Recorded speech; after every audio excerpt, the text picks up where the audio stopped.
Alors, on lance la vidéo. Lors de son voyage en Algérie, Malika Benarabatou a souhaité rencontrer les multiples acteurs de la société civile, journalistes, professeurs, étudiants, syndicats, féministes ou encore des opposants politiques. Pour leur donner la parole et une véritable visibilité, la députée a souhaité filmer certains de ces visages et transmettre leur message au cœur du Parlement européen. Là, on en ressent beaucoup au niveau de la vidéo, parce que quand on regarde les médias, et je suis beaucoup les médias arabes, on voit que l'Algérie donne une image d'un pays qui essaie de se développer, qui essaie d'avancer, qui donne cette image-là de démocratie. Mais en fait, au final, quand on voit et on creuse et on discute avec les gens à ce niveau-là, ça interpelle. Il y a une force et une énergie. On voit que 70% de la population a moins de 30 ans et on se dit que voilà, c'est en ébullition et que ça va avancer, bien sûr, j'espère en fait. Mais de quelle façon? Comment vous voyez les choses, vous qui faites partie intégrante de ce pays-là, mais aussi qui le suivez de très près, qui essaie d'être des acteurs plus ou moins. Et moi, ça m'étonne parce que quand je vois au Maroc comment ça a évolué, c'est pas parfait, mais ça avance, mais il faudrait que ce soit plus rapide pour certains par rapport à d'autres. Je regrette vraiment que les députés d'autres groupes ne soient pas présents, bien évidemment, parce que c'est une question transversale. L'impression qui se dégage de vos interventions et également du documentaire, c'est vraiment que c'est un pays tragiquement pathétique. Alors ce vocable, je ne l'ai pas inventé, c'est la conférence des ambassadeurs français en août dernier qui l'a utilisé. Donc tragiquement pathétique. Et je trouve que c'est, pour une fois, les diplomates français ne se trompent pas sur ce point. Donc on ne pourra pas dire, à l'instar de ce qui s'est passé pour les révolutions en Tunisie et ailleurs, on ne savait pas. Donc oui, on sait ce qui se passe en Algérie. Donc on ne pourra pas être surpris s'il se passe quelque chose, comme vous l'avez dit, c'est en pleine ébullition, donc quelque chose va se passer, on ne sait pas quoi, comment, mais bon, on ne peut pas dire on ne savait pas.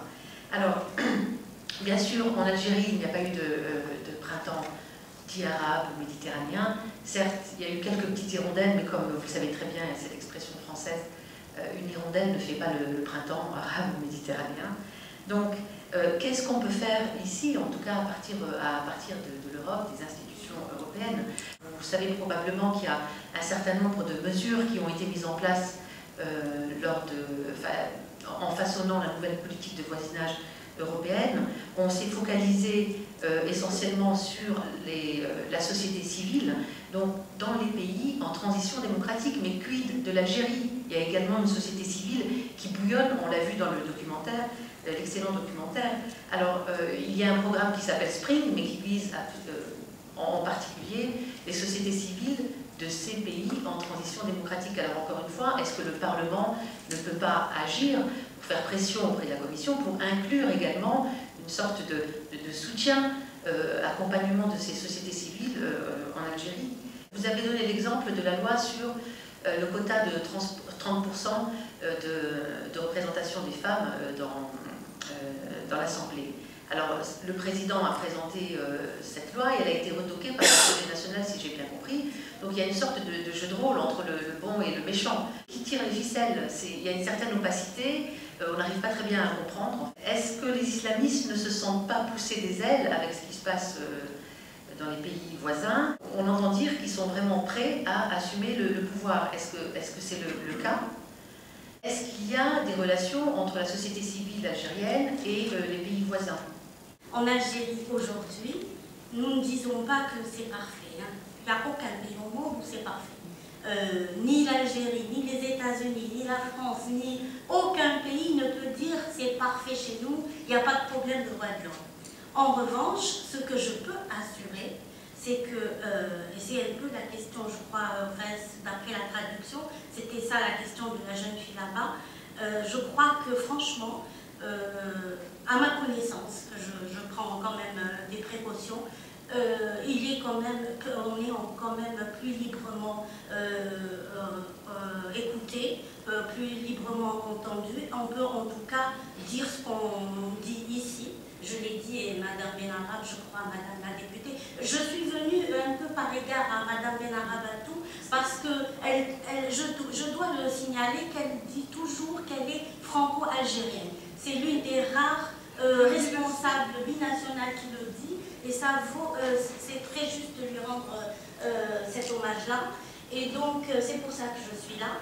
Acteurs politiques, on est toujours contredit. Ce que vous dites ici, il y a toujours quelqu'un qui va vous dire le contraire. Par exemple, on peut dire que le panel n'est pas représentatif tout à fait parce que c'est un parti pris, c'est normal, je le comprends. Quand on active en tant que socialiste, ou en tant que vert, ou en tant que PPE, etc., chacun a ses sensibilités politiques. On ne s'attend pas à voir des jeunes du Hamas dans ce panel-là. Vous voyez ce que je veux dire?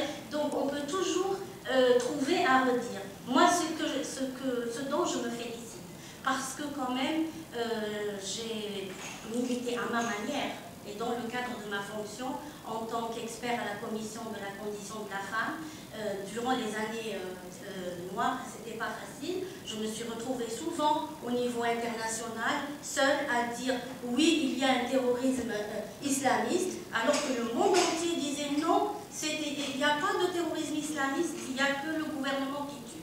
Ça, c'était une chose que j'ai vécue. On ne peut pas me le dire et personne ne m'a dit de venir le dire aujourd'hui comme ça. Bref, pour passer, c'est un épiphénomène. Juste pour dire que moi, ce dont je me félicite vraiment, c'est qu'aujourd'hui, il y a une loi pour le quota des femmes. Je pense que vous avez raison de dire que Marie, en quelque sorte, peut apporter le printemps. Je suis sûre d'une chose, c'est que les avancées démocratiques dans le monde arabe arriveront beaucoup par le biais des femmes. Et je dois me féliciter du fait que mon président a pris conscience de cela et qu'il a annoncé, il a pris l'initiative d'imposer ce projet de loi-là. Entre parenthèses, c'est une loi qui a été vigoureusement combattue au niveau du Parlement. Et entre parenthèses aussi, c'est un Parlement qui est, quoi qu'on en dise, il y a plusieurs sensibilités. Ce n'est pas une seule voix qu'on entend. Et entre parenthèses, encore une toute petite dernière chose, Mélissa disait tout à l'heure, je crois, je ne sais pas si c'est vraiment le cas, que le code... Non, ce n'est pas vous, pardon, c'était dans le documentaire, une dame disait que le code de la famille, il fallait absolument l'abroger. Sachez, messieurs, dames, que c'est là la position des islamistes.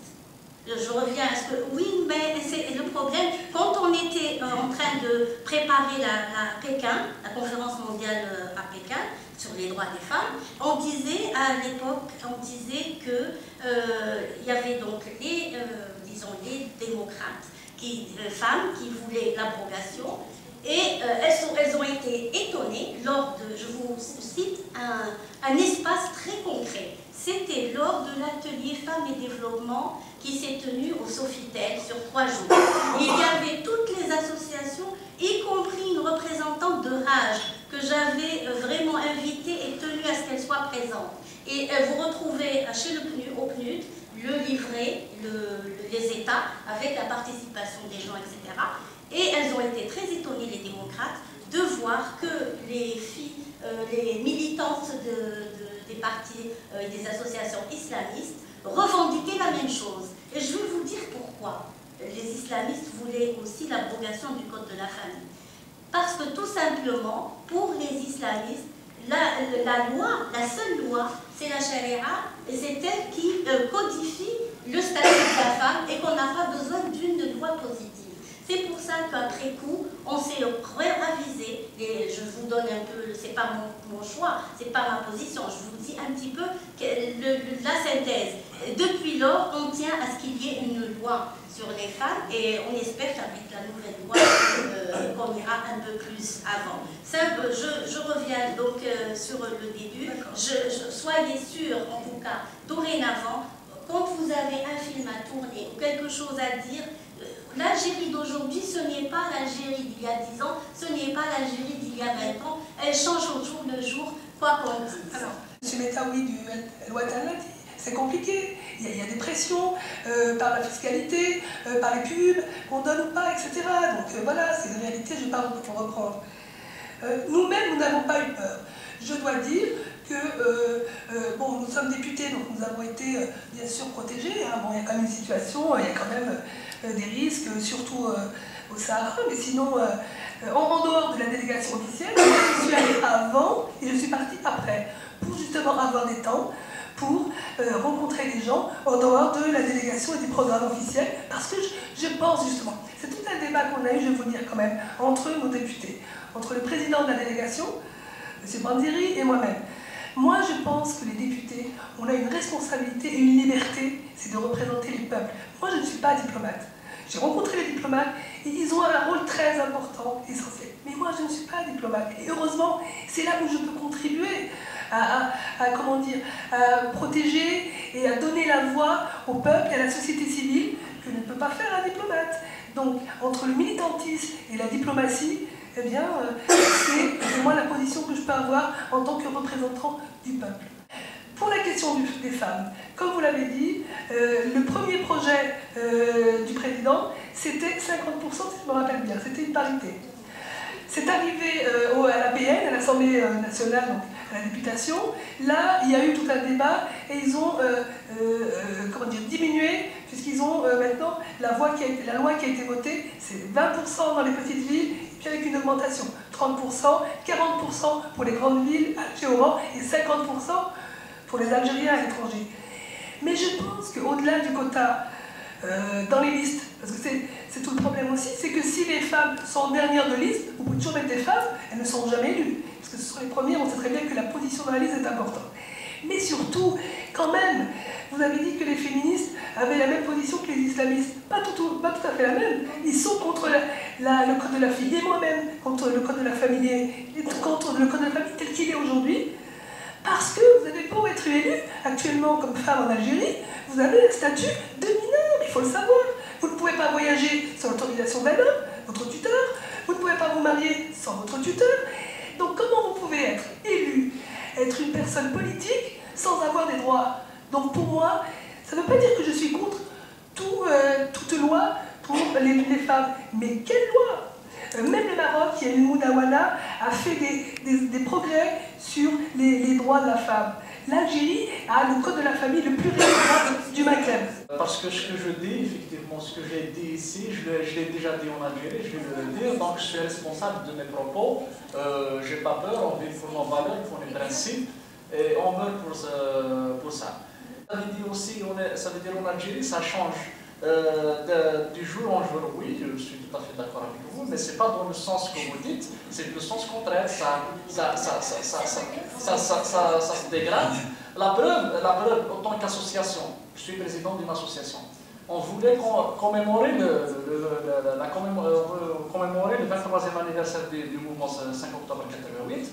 On a un séminaire, d'ailleurs on a des difficultés pour avoir une salle à Alger, ça et tout, donc on l'a fait dans une maison de syndicat. On a donné à ce séminaire en dimension maghrébine, donc on a invité des associations jeunesse marocaines, tunisiennes, donc le mouvement de 20 février, l'Action Jeunesse, FMAS, l'ODT, une organisation aussi de jeunes tunisiens. Donc on a fait notre séminaire, ça a été bien passé. Comme d'habitude, on a l'habitude de programmer un rassemblement à Saht Chouhada, juste pour déposer le germe de fleurs. Donc on a fait appel, c'est publiquement dans la presse, et nous étions un groupe pour visiter le lieu avant. Et ben on a trouvé bourré de la police, surtout civile. J'étais interpellé 1h30 avant le rassemblement. Donc nous étions interpellés 14. C'est juste pour déposer un gel de fleurs, c'est pas grand chose. On ne voulait pas faire un rassemblement, on ne voulait pas faire une marche, on ne voulait pas qu'il y ait pouvoir assassin ou quoi que ce soit. Donc, en tant que citoyen, prenons en considération qu'il y a cette appartenance religieuse en tant que musulman. On est tous musulmans, moi je suis musulman. Donc on a cette appartenance, ce sentiment d'être musulman. Et nos gouvernements, depuis des décennies, depuis l'indépendance, ils nous disent attention les intégristes. D'un autre côté, il n'y a pas d'alternative chez eux. Il n'y a que des problèmes. Donc il n'y a pas d'alternative concrète. Il n'y a pas de développement. Donc la population, elle est dans l'obligation de faire confiance en elle. C'est un choix de sanction. Donc, eux, ils ont contribué aussi à ce qu'il y ait cette émergence du mouvement islamiste. Dans la condition, je pense que c'est mon point de vue, s'il y a vraiment la démocratie, ça veut dire qu'on fait la démocratie, les règles de la démocratie des libertés sont respectées, il ne faut pas avoir peur d'un courant islamiste ou quoi que ce soit, parce que si on arrive à faire un pacte, ça veut dire entre Algériens, entre Marocains, entre Tunisiens, voilà les standards, un état de droit, l'indépendance de la justice, la séparation des pouvoirs, de respecter les conventions internationales des droits de l'homme. Donc on va mettre des lignes, des garde-fous de l'Algérie. Donc on va déterminer qu'est-ce qu'on veut de cette Algérie. Ça veut dire on se met d'accord sur ça, un minimum, donc la séparation des pouvoirs, les libertés, les droits de l'homme, la justice, l'indépendance de la justice. Moi, je n'ai pas peur si un jour quelqu'un islamiste vient prendre le pouvoir dans ces cadres-là, parce qu'après il va revenir au peuple, parce qu'il y a des lois de la République qui le surveillent, donc il y aura de l'alternance d'une manière logique. Donc, par exemple en Tunisie, des gens ont peur de la montée, ça veut dire le fait que le parti de Ranouchi a gagné les élections. Non, nous, en tant qu'association, nous étions les premiers à féliciter, de dire faites attention, il faut tirer des leçons de ce qui se passe en Algérie en 1991. Donc il faut respecter le choix du peuple. Ils se sont mis d'accord, il y a une constituante, voilà, c'est tout le monde qui dit pour une Tunisie démocratique, plurielle et populaire, donc les droits de l'homme seront respectés, dans ce cas-là, ça ne pose aucun problème. Après 5 ans, le peuple va choisir, mais toujours dans ses règles de démocratie, des droits de l'homme, des libertés. Donc il ne faut pas trop traumatiser, c'est une carte contre ces régimes qui l'utilisent, voilà, donc vous avez le choix entre soit nous, soit c'est un chantage en quelque sorte. Donc, même en Europe, peut-être qu'ils ont traumatisé ça, c'est pas vraiment grand-chose. Bon, c'est vrai, ça. Pour moi, en tant que jeune, personnellement, je suis laïque. Ça ne me dérange pas d'avoir je suis musulman, mais je peux dire que je suis laïque. Ça veut dire que je respecte notre religion. Je sépare la religion de l'État. Ceux qui veulent faire la prière, ceux qui veulent faire... Ça ne me dérange pas. Parce que si ça continue comme ça, si la sourde oreille, elle continue de faire la sourde oreille et de tourner le dos aux vraies préoccupations de la société algérienne et d'aller ça veut dire de faire la fuite en avant, et le peuple algérien ne va pas accepter comme ça, et il ne va pas rester, il est conscient et ça va bouger, et dans ce cas-là, chacun assume ses responsabilités. Le peuple algérien, c'est quelqu'un qui a trop souffert durant le mouvement national. Durant les événements de 5 octobre 88, durant la décennie, on a donné un exemple d'une grande révolution dans le monde du XXe siècle. Donc je pense qu'on mérite un peu de respect, on mérite quand même un minimum de vie, de dignité, et comme tous les citoyens du monde. Mais si ça continue comme ça, croyez-moi que ça va bouger. Et ça va bouger que personne qui peut prendre la responsabilité dans ce cas-là. Parce que je ne suis pas d'accord quand on dit que ça ne bouge pas en Algérie. Hein. Ça bouge. Tous les jours, il y a des manifestations. Moi, j'habite dans une région à Béjaïa. Des fois, des gens ne travaillent pas parce qu'il y a, dans un tronçon de 60 km, il y a 5 manifestations, il y a 5 coupures de route. Ce n'est pas uniquement à Béjaïa, c'est partout, c'est à l'échelle nationale, les chômeurs du Sud, les chômeurs du Sud, de l'Est, de l'Ouest, des médecins, toutes les corporations bougent. Donc il ne faut pas vraiment essayer de cacher le soleil avec, je ne sais pas bien, voilà, donc les choses vont mal. C'est que les autorités algériennes, le régime algérien, il a les moyens, il a les médias, il y a la façade, il y a tout, donc il cache tout ça, mais ça ne va pas durer, malheureusement. C'est un appel qu'on a fait en tant qu'association, on est rassuré aux autorités, on a dit que ça ne va pas durer. On n'accepte pas l'ingérence, ça c'est clair. On veut que mais les rapports humains ils sont très importants. Comme il y a, donc j'ai vu, l'Europe, les gouvernements européens, ils donnent l'importance au matériel, ils donnent l'importance au pétrole. Donc leur objectif, c'est bien de saucer les richesses. On n'est pas naïf, on comprend le pétrole, on comprend, mais on va donner l'importance au côté social. On va respecter les conventions que vous avez. Au moins, il y a un accord d'association entre l'Union européenne et il y a l'article 2. Respectez l'article 2, c'est ce qu'on demande. Respectez ces conventions. Chaque année, en Algérie, par exemple, il y a des rapports des ONG, des rapports internationaux, des organisations internationales, des rapports accablants sur la situation. Derrière nous, le PNUD, il a fait l'indice de développement humain, il a classé l'Algérie parmi les dernières places. La corruption, il a atteint toute la hiérarchie, la liberté, les droits de l'homme, tout. Ça veut dire qu'il y a tout. Il y a beaucoup de dossiers pour faire pression d'une manière diplomatique et pour qu'ils changent. C'est tout ce qu'on demande. On ne demande pas l'intervention. Le bilan, il est très lourd. Moi-même, je peux vous dire, si je fais cette conférence aujourd'hui, et au-delà des actions que je peux mettre en place au Parlement, dans la délégation d'Aghreb et au-delà, c'est parce que on est dans un moment très très important. Les autorités algériennes doivent entendre, doivent écouter leur peuple. C'est pas possible de continuer comme ça. Qu'est-ce qu'on peut faire? Ce que je fais là, une conférence, interpellée. Hier, on avait une réunion avec le commissaire Fouleux, je l'ai interpellé. La loi sur les associations, et je lui ai dit, c'est pas possible, etc. Il m'a demandé à me voir. Donc j'essaye d'interpeller. Et c'est vrai qu'il y a quand même quelque chose qui est terrible au Parlement, c'est que les parlementaires ne s'intéressent pas à l'Algérie. Pourquoi? C'est très compliqué, il y a une histoire. Il y a toujours aussi, quand on était en Algérie, vous le savez, je parle franchement, donc je le dirais aussi, on avait cette ritournelle, moi j'ai une ritournelle, cette ritournelle, pas d'ingérence, pas d'ingérence. Mais oui, mais alors, si on veut parler, on est des partenaires, il faut bien qu'on vous dise les choses.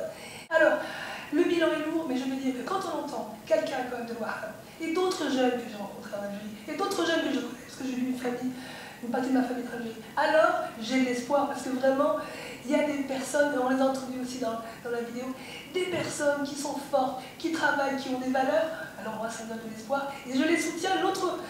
Notre travail, c'est de les soutenir, de les écouter et de les accompagner. Pas d'ingérence, d'accord, pas de bombardement, surtout pas, mais les accompagner, les écouter, les avoir, et leur donner, ils nous disent tous, leur donner de la lisibilité, leur donner des espaces où ils puissent être entendus